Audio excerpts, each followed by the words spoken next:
Hey, what's up guys? I'm going to be sharpening my current EDC, which is this Sogzilla. Interesting knife. We'll talk about this in the review.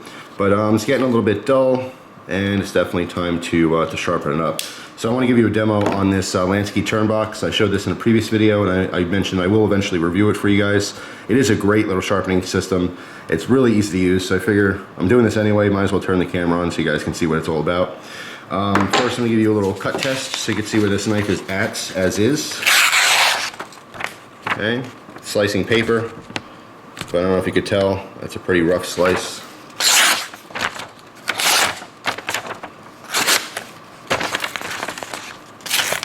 Definitely needs some sharpening. So, there we go. Let's put this off to the side. I'll show you what this is all about. You have a wood block and the storage is inside. Obviously there's a separate piece here with a screw, so there's pivots. Okay, exposes your rods. I know, very funny. On the one side we have our medium grit diamond rods. Okay, this is a very aggressive cutter. This is if you're starting from something that's really dull, you start on these medium stones. I don't think this is quite dull enough to use this, so I'm not going to use these stones right now. I'm going to go to the other side, which houses our fine ceramic rods. Okay, this is the same fine rods that you get like in the the Spyderco Sharp Maker. All right, the only difference is that they're round instead of triangular. So let's shut that. Now on top you see two sets of holes, and they are marked. This set is 20 degrees, and this set is 25 degrees. Okay, most knife edges are going to be 40 degrees inclusive, meaning there's 20 degree angles on each side. Alright, so for this one, I'm going to want to use the 20 degree side. So you just gently push these in. Don't force them in. These holes are cut exactly 20 degrees. Alright, so just basically when you're putting it in, rock it back and forth until it finds the angle it wants to be in. And there you go. Because I'm righty, I'm going to use my left hand to support this. Keep the stones on my right side. If I were to use the other side, you can see that there's a slight difference here where they're right next to each other. Okay, it's forming your V as opposed to separated. The 25 degree side, you're not going to use much at all. If you're, I don't know, maybe, I was gonna say not even an axe really. I like to keep my my hatchets and stuff pretty slender on the edge. I suppose if you are using something like that, or maybe like a butcher's knife or something, you might want to go a little bit wider. I mean, not, you know, if you're using like a cleaver, but even then, some people would prefer it to be a little sharper. So nonetheless, 20 degrees is fine for this side. I'll talk about this in the review. The only downside to this is that it doesn't get lower than 20 degrees. I personally like to see, instead of a 25-20, I like to see a 20 and a 15. All right, like a lot of Spydercos are 15 degrees per side, which is 30 inclusive. That's why they tend to be sharper knives, because they're literally ground thinner. But anyway, what you do is you're gonna start on the heel of the blade here, and you want to keep your knife completely straight, just like the Sharpening or any other rod system. This is already angled for you. In order for these angles to be correct, your knife has to be completely straight up and down. If you tilt a little bit, it's going to throw the whole angle off. So all you have to do is keep it straight up and down. You're not pushing very hard. You're starting here, working your way to the tip. One thing to be conscious of, just like the Sharp Makers, you don't necessarily want to roll off the tip. By rolling off, you will eventually dull your tip a little bit, okay? So your point will not be quite as pointy. It will slowly round it. With the fine stones, I don't see it being a big deal. Even with the Sharp Maker, I've done it a bunch of times. So now some people would want to sharpen on one side and then immediately go to the other side and do it back and forth. Doesn't really matter, to be honest. I've done this a million times with the Sharp Maker and this system and other rod systems like this. And it doesn't really matter if you do back and forth, as long as you're kind of even on both sides. So again, here's a side view of it.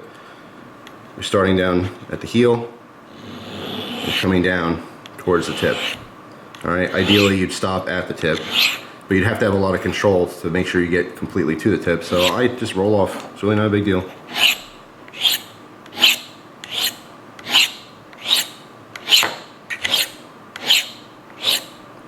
And of course, after a while, you're going to see this residue on the stone that is metal. It's metal dust, okay? So while you're sharpening, if it gets really dark, just rotate your stone a little bit so you get a fresh spot. All right, you'll see this here.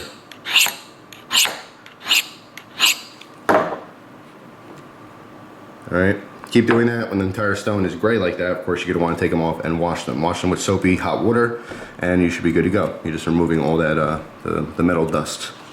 So So anyway, so we could do this a little bit more. Then we're going to test our edge, see where we're at.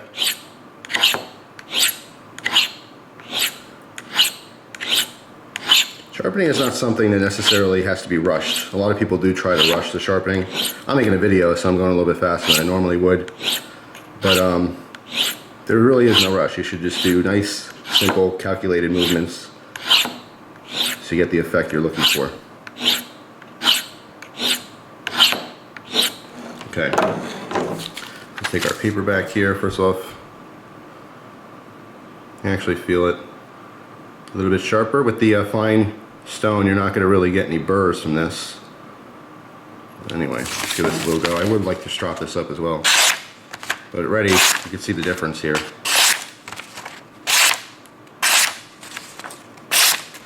Okay, so I just stropped it, basically 4 or 5 passes on either side. Really does not take much at all. I used a bare strop, just the leather. I didn't use any rouge or anything, any kind of polishing paste.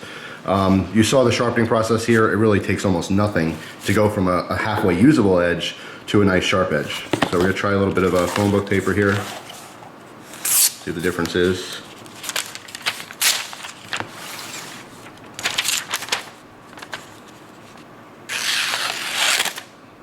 Got a little tear here. So by the way, when I'm doing any kind of cut test, I'm trying not to push cut. I'm trying to do an actual slice so I can get the idea of what the entire edge is like.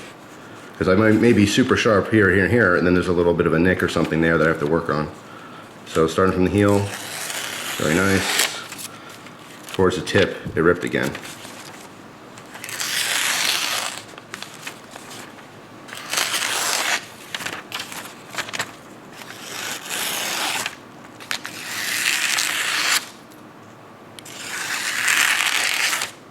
You feel the tip's just a slight bit rougher. I'm probably not going to be able to see this at all. That's where I should grab the jeweler's loop.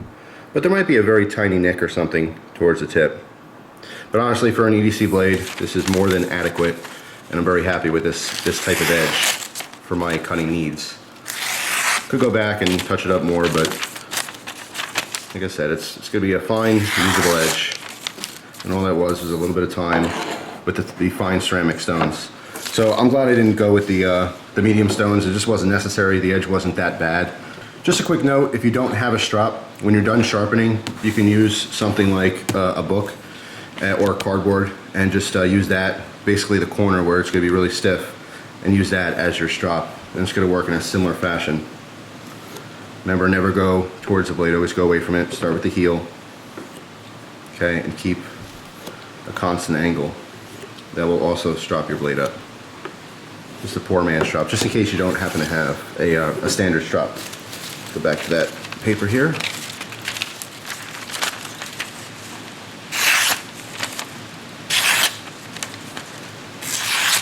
And there you go.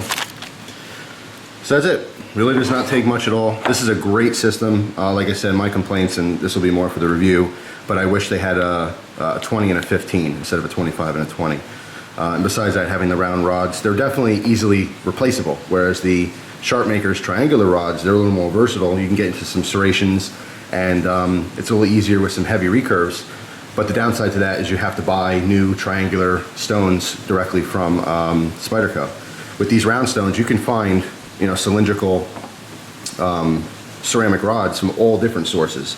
And the length doesn't matter as long as the diameter is the same. Okay, so you don't necessarily have to go back to Lansky to get replacement stones here. So that's a big plus for me. So that's kind of hit and miss. We'll see. But I just want to show you just a quick little demo with this. So my EDC blade is back to snuff, so I can do a review on it soon after I continue to use it. So that's it. Hope you guys enjoyed the video. I thank you very much for watching, and I hope you guys enjoy the rest of your day. I'll talk to you soon.